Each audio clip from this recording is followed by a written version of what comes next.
You open the front door after a long day. You are tired. You are hungry. You are ready to collapse onto the sofa and forget the world exists for a few hours. And then you see them. Your dog is standing in the hallway. Their tail is wagging so hard their entire body is swaying. And in their mouth, held with impossible gentleness, is something. Sometimes it is a toy. A squeaky, slobbery offering presented with pride. Sometimes it is a sock. Your sock. The one you have been looking for since Tuesday. And sometimes, if you live in a house with a dog door and an adventurous spirit, it is something else. Something that was once alive. Something you now have to figure out how to dispose of before your children see it. You have probably asked yourself, perhaps while chasing your dog around the garden trying to retrieve a very flat frog, why? Why do you do this? Why do you bring me these things? And somewhere along the way, someone told you it was because your dog thinks you are a terrible hunter. That they are trying to teach you to catch your own food. That this is a lesson wrapped in a dead mouse. That is not the truth. The truth is older. The truth is deeper. And by the time you finish watching this, you will never look at a slobbery sock or a mangled toy the same way again. Welcome to Dogunee Tales. Subscribe right now, because what you are about to learn will change the way you receive every single gift your dog ever brings you. 1. Let and Oppo's begin with what is actually happening inside your dog and Oppo's mind when they pick something up and carry it to you. Because the answer is not what you have been told. The popular explanation goes like this. In the wild, wolves bring food back to the den. They carry chunks of prey in their mouths and drop them before their pack mates. Your dog, seeing you as a hopelessly incompetent hunter who never catches anything, is simply trying to feed you. It is a charming story. It makes us smile. But it is almost certainly wrong. Think about your dog for a moment. When they bring you a toy, are they trying to feed you? When they bring you a sock, do they genuinely expect you to eat it? When they drop a tennis ball at your feet for the 400th time today, is this a hunting lesson? No. What is happening is far more interesting. Your dog is not trying to feed you. Your dog is trying to share something with you. Something they value. Something they care about.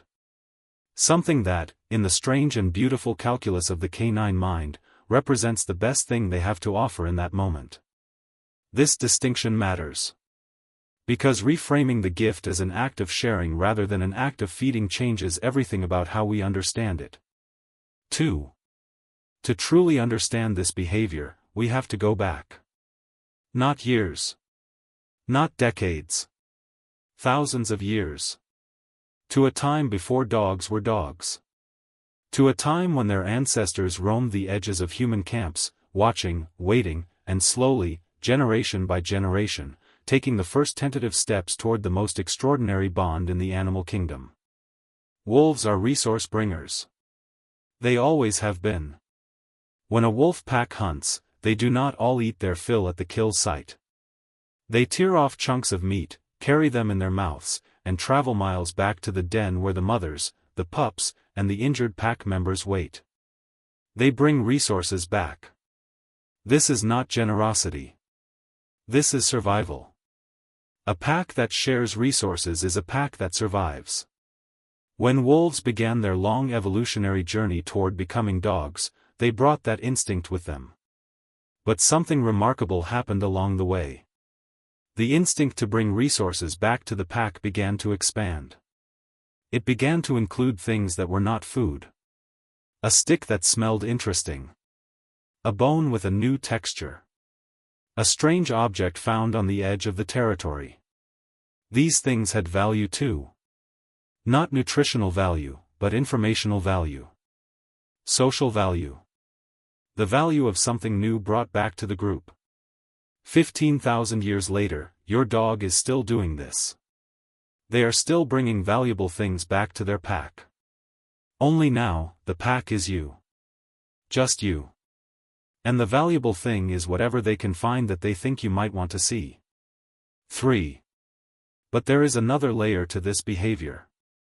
A layer that has nothing to do with resources and everything to do with social bonding.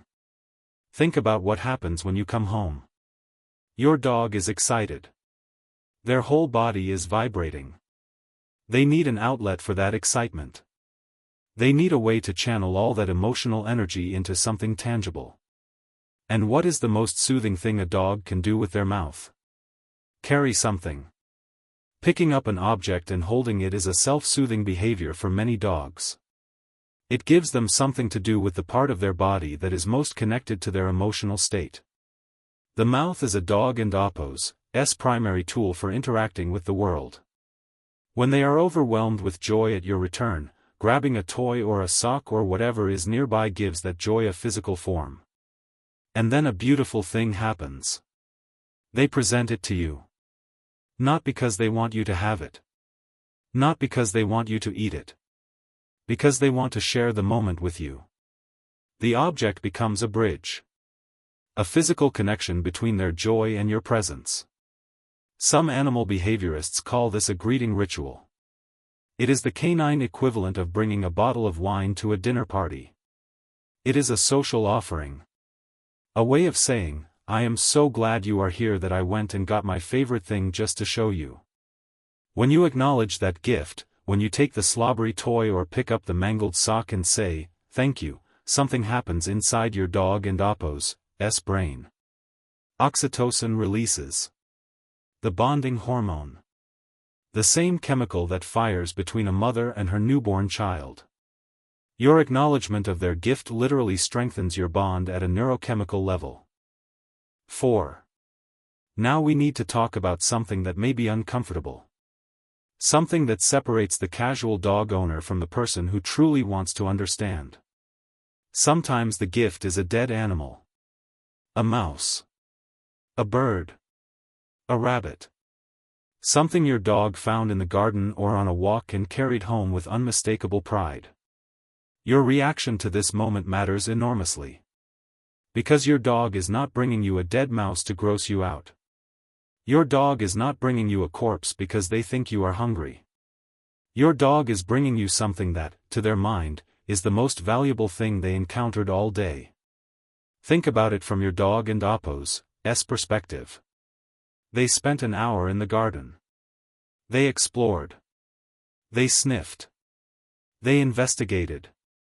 And the most interesting, most novel, most attention-worthy thing they found was that mouse. It had scent. It had texture. It had the irresistible allure of something that was once alive. And of all the things they could have done with that mouse, they chose to bring it to you. Not to the sofa. Not to their bed. To you. Your dog has just offered you the highlight of their day. The thing they found most compelling. The thing they could have kept for themselves. And they gave it to you. If you scream, if you recoil, if you punish them, what does your dog learn? They learn that bringing you valuable things makes you frightening. They learn that sharing their discoveries with you is dangerous. They learn not to bring you gifts at all. The dead mouse is not the problem. The problem is that your dog is speaking a language of generosity that you have not yet learned to understand. 5. There is a specific group of dogs who are overrepresented in gift-giving behavior. And if you have one of these dogs, you already know exactly what I am talking about. Retrieving breeds. Labrador Retrievers. Golden Retrievers. Chesapeake Bay Retrievers. Flat-coated Retrievers. These dogs were literally designed to carry things in their mouths. Not to destroy them. Not to eat them. To hold them. To carry them gently. To bring them back. For centuries, we bred these dogs to pick up fallen birds and return them to us without leaving a single tooth mark on the body. We selected for soft mouths. We selected for the desire to carry. We selected for the overwhelming, almost compulsive need to pick things up and bring them to a human. And now, most retrievers no longer hunt. They are family dogs. They live on sofas and sleep in beds and have never seen a duck fall from the sky. But the instinct we bred into them for hundreds of generations did not disappear when they moved indoors. It is still there. It is still burning. That Labrador who greets you at the door with a toy in their mouth every single time you come home is not being cute for the sake of being cute. They are obeying an impulse that we deliberately, methodically programmed into their very DNA. That toy is a stand-in for a downed bird. And you are the hunter they are retrieving for. If you have a retriever who constantly brings you things, understand this. They are not broken. They are not neurotic. They are doing exactly what we asked their ancestors to do. They are fulfilling a genetic contract written before they were born. The least we can do is acknowledge it with gratitude. 6. But there is another kind of gift. A kind that has nothing to do with retrievers or dead mice or toys. This is the sock gift. The slipper gift. The random item of your clothing that your dog mysteriously relocated from the bedroom to the living room. Why do dogs take your socks? Your shoes? Your underwear? The answer is simpler and more touching than you might expect. Your scent is the most important signal in your dog and Oppo's world. It is the smell of safety. The smell of the pack. The smell of home. And nothing carries your scent more intensely than the clothing you wear against your skin. When your dog picks up your sock and carries it to another room, they are not being bad. They are not trying to destroy your laundry. They are surrounding themselves with the strongest possible concentration of you. In your absence, your sock becomes a comfort object. A transitional object, like a child and Oppo's teddy bear. It carries your smell, and your smell makes them feel safe. And when they bring that sock to you, when they drop it at your feet or hold it in their mouth while you are sitting on the sofa, they are doing something beautiful. They are connecting the most comforting object they know with the most comforting presence they know. They are bringing your scent back to you. They are saying, "This smells like you. And you are here. And everything is right." 7. Let and Oppo's talk about what happens when you acknowledge the gift. There is a moment. It is small. But it is everything. Your dog drops the ball at your feet. Or brings you the sock. Or, heaven help you, deposits a dead mouse on your doorstep. And you have a choice. You can ignore it. You can get angry. Or you can kneel down, look your dog in the eyes, and say, "Thank you." When you choose the last option, something changes. The oxytocin loop engages. Your dog and Oppo's tail wags, their body relaxes, their eyes soften. You have just confirmed, in the oldest language both of you share, that the offering was received. The bond was strengthened. The gesture was understood. This is why retrievers will bring you the same ball 50 times in a row.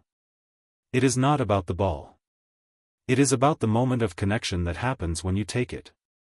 Each throw is a new opportunity for the gift to be received. Each return is a fresh burst of oxytocin. Your dog has discovered a way to bond with you on purpose, and they will exploit that discovery for as long as you let them. 8. So what is the right way to respond to a gift? Whether it is a squeaky toy, a slobbery sock, or something you would rather not touch with your bare hands, the principles are the same. First, acknowledge the gift. Look at it. Look at your dog. Let them see that you have seen what they brought you. Second, if the object is safe, take it. Touch it. Hold it for a moment. Let your dog witness you accepting what they offered. This is the oxytocin moment. This is the bond-strengthening moment. Do not waste it. Third, if the object is unsafe or unsanitary, gently redirect. Do not scream. Do not recoil. Have your dog drop it or trade it for something better, like a high-value treat. You can teach a solid, drop it or leave it, cue without ever damaging the generosity instinct. Fourth, and this is the most important part, never punish the offering. A dog who is punished for bringing you things will stop bringing you things. And a dog who stops bringing you things has lost one of their most beautiful pathways for connecting with you. What if your dog brings you inappropriate objects constantly? Then give them appropriate objects to bring. Keep a basket of toys by the door. Teach them to pick up a specific toy when you come home. Channel the instinct instead of crushing it.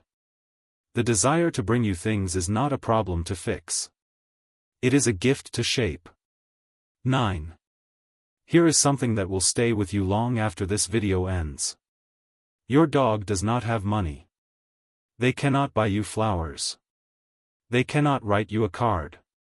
They cannot cook you dinner or pick up your favorite coffee order or text you a heart emoji when you are having a bad day. They have no way to give you things in the human sense of the word. But they still want to give. The impulse to share, to offer, to present something of value to the one they love is not unique to humans. It runs deep in the mammalian brain. It is an impulse that predates language, predates money, predates every cultural ritual we have built around giving. Your dog feels that impulse. And they act on it with the only tools they have. A soft mouth. A wagging tail. And whatever they can find that they think you might want. When your dog brings you a gift, they are doing the most human thing a dog can do. They are trying to give you something. Not because you need it. Not because they want something in return. But because giving feels good. Because sharing matters. Because the bond between you is the most important thing in their world, and they want to make it real, make it tangible, make it something you can see and touch and hold. That is not instinct. That is love. Expressed in the only language a dog has. 10. So the next time you open your front door and find your dog waiting with something in their mouth, do not sigh. Do not roll your eyes. Do not chase them around the house trying to retrieve your missing shoe. Stop. Kneel down. Look at what they brought you. Really look. That slobbery tennis ball is not a tennis ball. It is an invitation. A bridge between their world and yours. A small, fuzzy, spit-soaked piece of devotion. That dead mouse is not a dead mouse. It is the highlight of your dog and Oppo's day, offered to you with pride and hope and a tail wag that says, "Look what I found for you." That sock is not a sock. It is a comfort object, soaked in your scent, brought to you like a child bringing a blanket to a parent on a cold night. Your dog has been bringing you gifts their whole life. Every toy dropped at your feet. Every random object carried to your lap. Every carefully retrieved item presented with wagging tail and hopeful eyes. All of it was a gift. All of it was an offering. All of it was your dog saying, in the oldest and most beautiful language they have, "You are my person. And I want to give you everything I have." Now you know. Now you understand.